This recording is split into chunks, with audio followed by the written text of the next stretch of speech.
Hi everyone, welcome back to our channel again. This is me Kate here and I'm back with new tutorial video. And on today's video, I'm going to show you how to add signature on Gmail.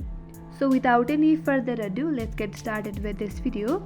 First of all, on your mobile device, launch the Gmail application. After that, make sure that you're logged into your account. And once you land on your inbox page, head over to the upper left corner. There you will get three horizontal line icon. Tap on there. A drop down menu will pop up. Scroll down a bit and tap on settings. Now you have to select your account. Once you select your account, you will land on this interface. Now scroll down a bit and under general, you will get an option as mobile signature. Tap on there and set your signature right here.